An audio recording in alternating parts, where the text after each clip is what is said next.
If you don't know why I'm upset with you right now, you don't deserve to know. You know what? I don't even want to talk to you anymore. That sounds like a fight you've been in with your partner. Chances are communication isn't as strong as it could be. I've been there more times than I care to admit. But over the years, I've tried to make communication a focus with everyone in my life that I can work on. This started with a Google search. Now, there's no shortage of relationship advice online, but being an ethical non-monogamous person, I needed to find my community and find out how they interacted and communicated with their partners. I learned about a communication exercise called Radar from a podcast called Multi-Amory. It's a podcast that helps you explore and navigate ethical non-monogamy. Their creators, Jace Lindgren, Emily Matlack, and Dedeker Winston, give relationship advice on communication that has seriously changed the way that I communicate with my partners. And I think that it's a great tool for monogamous couples as well. Today, I would like to persuade you to consider using Radar in your relationship. I'll tell you what each letter means, explain each step, and tell you the best way to start. First, I would like to say I am not a relationship coach, but I feel that ethical non-monogamy is just as valid as monogamy, and communication is the cornerstone of any relationship, loving or otherwise. So Radar is an acronym, and each letter stands for a step. So R is for review, A is for agree on the agenda, D is discussion, A is action points, and the last R is for reconnect. Review. Start by reviewing the previous month. This is not discussing anything, it's just talking about the facts. Your future radars are going to review all of your action points from the previous radar. Agree on the agenda. These are going to be topics that you want to discuss.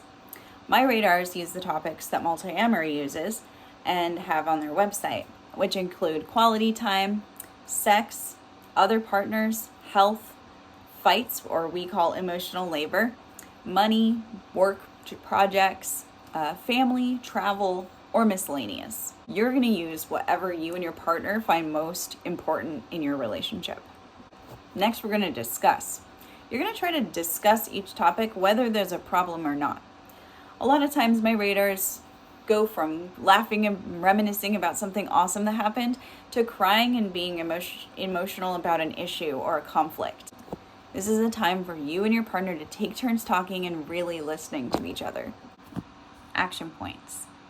This part is to help keep each other accountable for the parts of your relationship that you're in.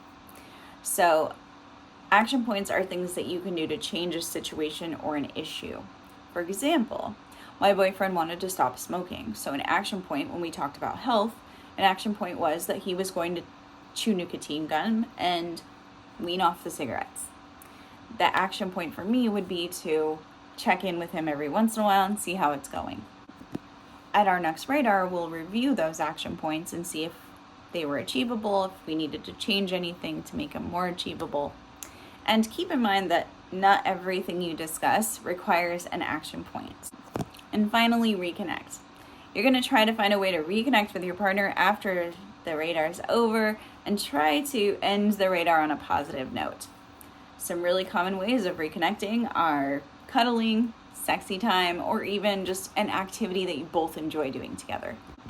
So that's all the steps and how to do them. So now how do we start our radar? There's a few things to keep in mind. First, you're going to head over to the Multi-Amory website and get yourself the PDF downloadable version of a worksheet for radars. It's incredibly helpful, especially for your first one. Keep the radar distraction free. This isn't just outside distractions like your phone or TV. It's also internal ones like being hungry, angry, tired, or intoxicated. One of the most important parts is at the end of your radar, get your calendar out and schedule the next one. I have radars with my partners once a month. Communication can be difficult, but if you work at it with compassion, love, and empathy for your partner, there really isn't any issue that you can't work out together. You now have this valuable communication tool. You know what radar stands for, you know how each step works, and you have some advice on how to start your first one. Good luck, and I hope this helps you and your partner communicate more effectively.